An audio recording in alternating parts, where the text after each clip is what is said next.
Saludos compañeros, ¿cómo les va?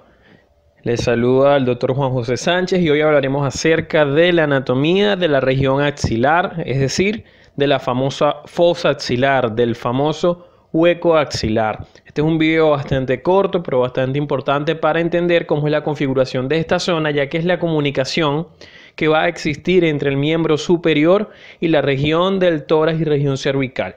Antes de comenzar este video, los invito a que se suscriban a mi canal. Aquí en la esquina inferior derecha van a encontrar un link donde ustedes, al darle clic, quedan directamente suscritos a mi canal para así ir creciendo cada día más. Entonces, para nosotros imaginarnos a la axila, tenemos que imaginárnoslas como una estructura piramidal, es decir, una estructura que va a tener una base, que va a tener un borde anterior o un límite anterior, va a tener un borde posterior y va a tener un vértice. Muy importante que nos la imaginemos como que si fuese una pirámide. Entonces vamos a ver en la parte inferior la base, luego vamos a ver los pliegues que van a ser uno anterior y uno posterior, y por último vamos a hablar de la parte del vértice de la axila. Ahora, entonces, cuando nosotros hablamos de fosa o hueco axilar, tenemos que estar muy pendientes que su delimitación va a ser una zona muscular, y justo el hueco que nos queda entre esa zona muscular es lo que nosotros vamos a denominar axila. Entonces, básicamente la base, como vemos en esta visión anterior, va a ser esta aponeurosis que vemos aquí, que es la foneurosis o fascia axilar. Más específicamente su parte más inferior, que es el que en muchos libros llaman ligamento axilar. Este ligamento va a ir básicamente desde su límite anterior, que va a ser lo que es el borde ínfero externo de este músculo, que es el pectoral mayor, hasta lo que es el borde ínfero externo de este músculo, que es el dorsal ancho. Entonces toda esta aponeurosis, que es la fascia axilar, es la que nosotros denominamos la base de la axila. Luego vamos a ver que la axila tiene un límite anterior y un límite posterior, pero lo vamos a denominar son pliegues. Este sería el pliegue anterior, este que ven aquí punteado en amarillo, y este sería el pliegue posterior. Vamos a ver cómo están formados ambos pliegues. El pliegue anterior justamente va a estar formado por la confluencia de estos dos músculos, que son los pectorales. El más externo, me refiero a superficial, el más superficial es este, que es el pectoral mayor, mientras que el más profundo es el pectoral menor. Ambos límites en sus caras ínferos laterales son los que me van a formar el límite anterior de lo que es la fosa axilar. También es denominado pliegue anterior. Mientras que el pliegue posterior es formado por tres músculos. Vamos a ir desde superior a inferior. Este que ven aquí más profundamente es el músculo subescapular. Este que está debajo del subescapular sería el músculo redondo mayor, y este por debajo del redondo mayor, que es el músculo dorsal ancho. De manera que estos tres músculos son los que me forman el pliegue posterior de la axila, formándome lo que es el límite posterior de esta fosa o hueco axilar. Ahora, en esta visión se ve muy claramente cuáles son los límites. Este es un corte sagital del miembro superior derecho. Nos extraímos el miembro para ubicarlo. Esta sería la escápula, supraespinoso, infraespinoso, redondo menor.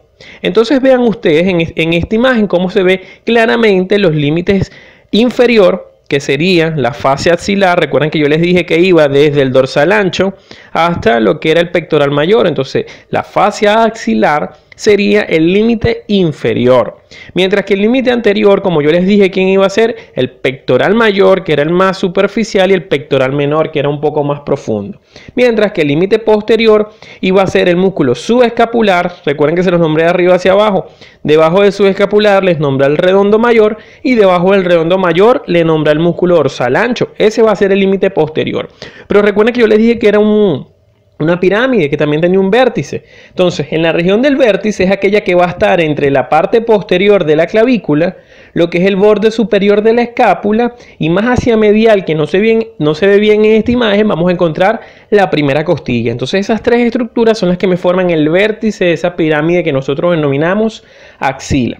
Ahora, visto desde esta región anatómica, se supone entonces que la axila, además de tener límite anterior, límite posterior, base y vértice, debería tener un límite medial o interno, que estaría profundo a estas estructuras, y un límite externo o lateral, que lo vamos a ver muy bien en esta imagen. Vean que el límite medial, que digamos que es todo lo que ustedes ven aquí al fondo, es la pared torácica, pero está delimitada principalmente por las primeras costillas, los músculos intercostales, que son los que están entre esas primeras costillas, y el músculo serrato anterior o serrato mayor, que es el que metapiza, digamos, esa pared medial o interna de la axila. Mientras que la pared externa va a ser el lugar donde se inserta la mayoría de los músculos de sus pliegues, es decir, donde se inserta el pectoral mayor, donde se inserta el dorsal ancho y donde se inserta el redondo mayor. Estoy hablando entonces específicamente de la corredera bicipital. Esa corredera bicipital es la que nosotros denominamos la pared externa de la axila. Vea como el redondo mayor,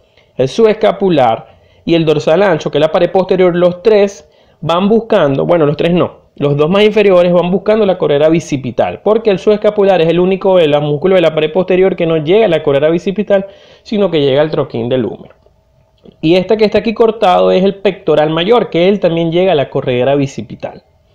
Ahora, ¿cuál va a ser el contenido de esta axila? Yo le dije que era un lugar donde se comunicaba el tórax y la región cervical con el miembro superior. Entonces todas estas estructuras neurovasculares son contenidos, es decir, pasan a nivel de lo que es la axila.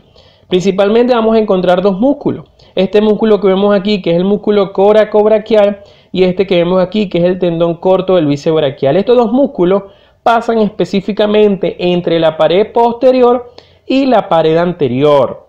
Veanlo en la siguiente imagen. Esta sería la pared posterior, el pectoral mayor es parte de la pared anterior, entonces vea cómo queda encerrado tanto el coracobraquial, que es este que está posterior, como la cabeza corta del bíceps braquial. Entonces esos son los dos contenidos musculares de esta región de la axila. Ahora, aquí también vamos a encontrar los vasos axilares, que son la vena axilar, que aquí está seccionada, y lo que es la arteria axilar. Esas son las dos estructuras vasculares más importantes que encontramos allí. También en esa región de la axila desemboca lo que es la vena cefálica en la vena axilar. Ahora, contenido que sean de tipo nervioso, bueno, nada más y nada menos que encontramos al plexo braquial. La mayoría de las ramas del plexo braquial salen a nivel de lo que es la axila. Hablamos incluso de los músculos de los nervios, mejor dicho, el del serrato mayor, que es este que ustedes ven aquí. Los subescapulares superior, medio e inferior son contenido también de lo que es este hueco o esta fosa axilar, así como muchas ramas también de lo que es la arteria axilar. Vean aquí la arteria toracoacromial, esta sería la arteria torácica lateral y esta sería la arteria subescapular. Esas tres ramas, que son ramas de la arteria axilar, emergen en esa zona. Entonces, amigos, para que vean esta imagen de manera de conclusión, vean el contenido de lo que es la axila. Aquí se ve básicamente la arteria axilar, la vena axilar. Estos son ganglios linfáticos que también son contenido importante de esta axila.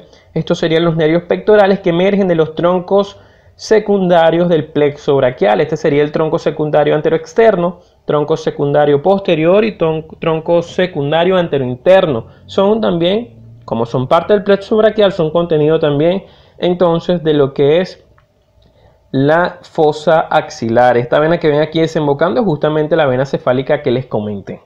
Entonces, amigos, este ha sido todo el video. No olvides suscribirte en el circulito que está aquí, dale like y compártelo para que le llegue a muchas más personas. No olvides seguirme en Instagram en @JuanPisoSánchez1315. Aquí les dejo el link de otros videos míos, los videos de músculos del brazo, de músculos de la región del dorso, para que entiendan bien cómo es la anatomía de esta zona. Muchísimas gracias por su colaboración.